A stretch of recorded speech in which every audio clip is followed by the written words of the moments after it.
Budget 2026 को लेकर बड़ी खबर सामने आ रही है। आपको बता दें, बजट के बाद शेयर बाजार धड़ाम होता हुआ नजर आया। शेयर बाजार में हाहाकार मच गया है। 1200 पॉइंट्स टूटा सेंसेक्स। जहां एक तरफ वित्त मंत्री निर्मला सीतारमण ने बजट 2026 पेश कर दिया है, इसी बीच इस बजट में आम आदमी से लेकर गरीब और किसानों के लिए कई बड़ी घोषणाएं की गई हैं, लेकिन मिडिल क्लास को इनकम टैक्स के मोर्चे पर यहाँ कोई भी राहत नहीं दी गई। और इस बीच खबर है कि शेयर बाजार को ये बजट अब रास नहीं आया है और यहाँ पर एक बार फिर कोहराम मचा है और बड़ी बड़ी जो दिग्गज कंपनियां हैं, उनके जो शेयर्स हैं वो ताश के पत्तों की तरह बिखर गए। वित्त मंत्री निर्मला सीतारमण ने 1 फरवरी को पेश किए गए बजट में शेयर बाजार को अब एक बड़ा झटका दे दिया। आपको बता दें, उन्होंने फ्यूचर एंड ऑप्शंस दोनों पर जो सिक्योरिटी ट्रांजैक्शन टैक्स है STT अब उसे बढ़ा दिया है।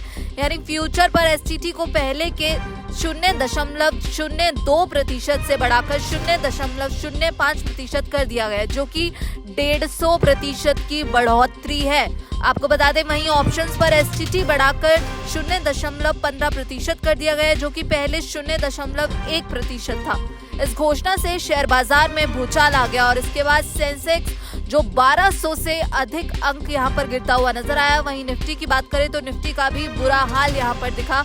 आपको बता दें कि आखिर STT है क्या। दरअसल जब आप शेयर बाजार में शेयर, इक्विटी म्यूचुअल फंड या डेरिवेटिव FNO की खरीद फरोख्त करते हैं तो सरकार जो टैक्स लेती है उसे STT कहते हैं। जब आप ट्रेड करते हैं तो STT अलग से जमा नहीं करना होता, यानी कि ब्रोकर खुद ही इसे काटकर सरकार को दे देता है। अब यहाँ पर निर्मला सीतारमण ने जैसे ही STT को लेकर ये बड़ा ऐलान किया, जहाँ कहा जा रहा है कि STT को अब बढ़ा दिया गया है, उसके बाद से ही शेयर बाजार में ये हलचल देखने को मिली। यहाँ पर बजट के बाद शेयर बाजार धड़ाम होता हुआ नजर आया। शेयर बाजार में जो हाहाकार है वो यहाँ पर मचता हुआ दिख रहा है। वित्त मंत्री निर्मला सीतारमण ने इनकम टैक्स के मोर्चे पर कोई भी राहत नहीं दी है। उन्होंने आयकर स्लैब में कोई बदलाव नहीं किया, वही इनकम टैक्स स्लैब पहले की तरह ही रहेंगे और इसके अलावा जो स्टैंडर्ड डिडक्शंस हैं उनमें भी कोई बदलाव नहीं किया गया।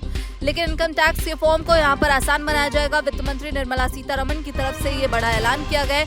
1 अप्रैल से इनकम टैक्स का जो नया फॉर्म है वो आएगा। वहीं जो विदेश यात्रा पर TDS है वो 2% होगा। वित्त मंत्री निर्मला सीतारमण ने वित्त वर्ष 2027 के बजट में जो छोटे करदाता है उनके लिए रूल बेस्ड ऑटोमेटेड प्रोसेस का भी प्रस्ताव रखा है। लेकिन बड़ी खबर जो बजट 2026 को लेकर सामने आई कि बजट के बाद ही शेयर बाजार धड़ाम होता हुआ नजर आया। यहाँ पर सेंसेक्स लगभग 1200 से अधिक अंक गिरता हुआ नजर आया। ये बड़ी खबर इस वक्त की सामने आ रही है शेयर बाजार को लेकर, इस पूरे मामले पर। और बजट 2026 पर आपकी क्या राय है, हमें कमेंट बॉक्स में जरूर बताइएगा। बाकी देश और विदेश की खबरों के लिए आप जुड़े रहिए दैनिक जागरण के साथ। नमस्कार।